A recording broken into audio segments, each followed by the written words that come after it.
For our visiting delegates, I'm sure by now.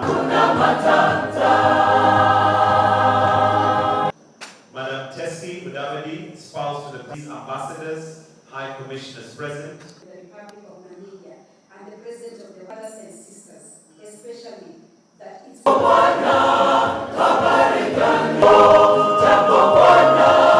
during the first Africa Climate Summit as we head to COP 28 in Dubai, just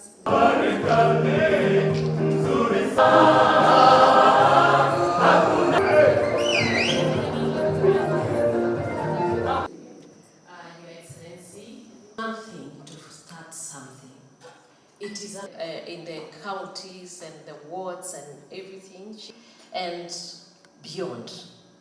From their countries, they have traveled from very far, and we really this. And everyone who has come. you answer and say, thank you.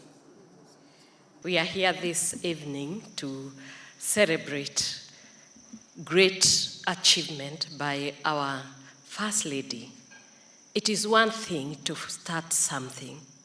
It is another to continue and to be strong and to withstand the challenges and to be able to stand up and be able to work with the vulnerable, and everyone can see for the 14 years things have worked so tremendously within the communities, and right now we also see the manner in which she has stood not only with the women in the counties and the wards and everything, she's also the leader in the climate change.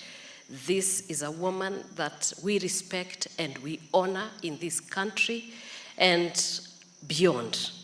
Psalm 106 says 8 to 9 states in quotes, "Oh, that men would give thanks to his goodness and for his wonderful works, the children of men.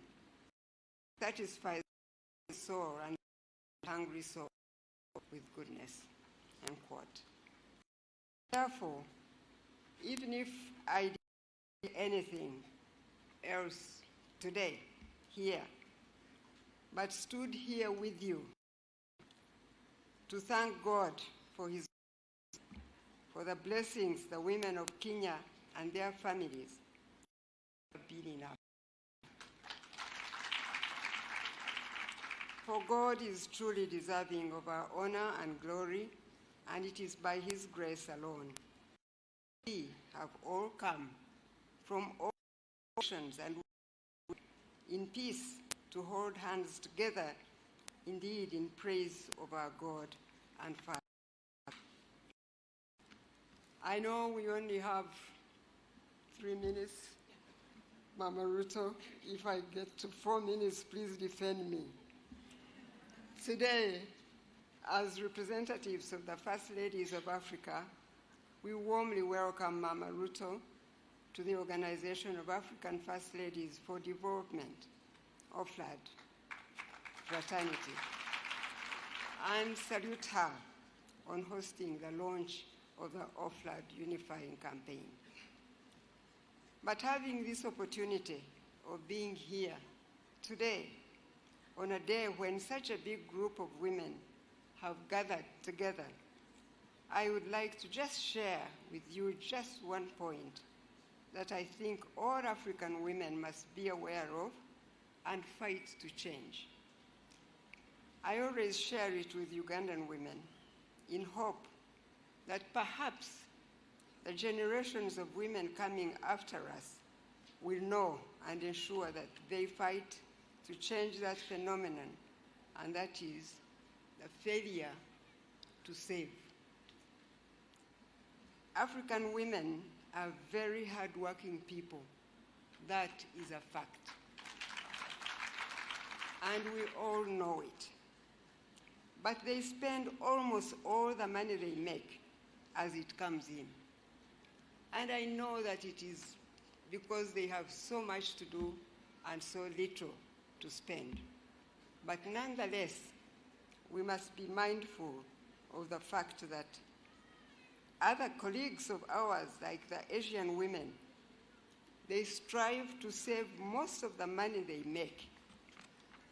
I always share this one example with the Ugandan women of what I learned from the women of Bangladesh, who saved so much money and quickly made up a bank. I heard Mrs. Ruto talk about it earlier on, the Grameen Bank.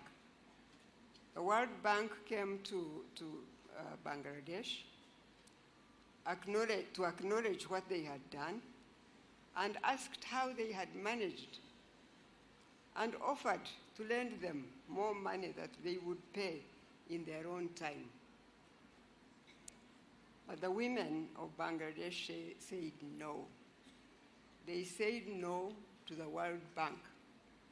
They said, when we had nothing, you did not know us. Now that we have our own money, we don't want your money. And also these women made sure they had a component in their funding to lend to street children and to beggars on the street so that they can clean up their society by empowering all those people who had no way they could start income generation. Therefore, my prayer, dear sisters, is that I will live to see Africa with no street children, no beggars, and one day, hopefully, we will say no to the World Bank. Congratulations once again, Mama Rachel, and the women and men of Kenya on the commemoration of the 14 years of the Joyful Women.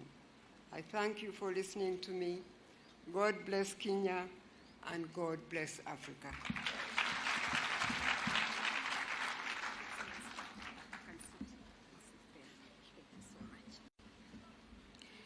I now have the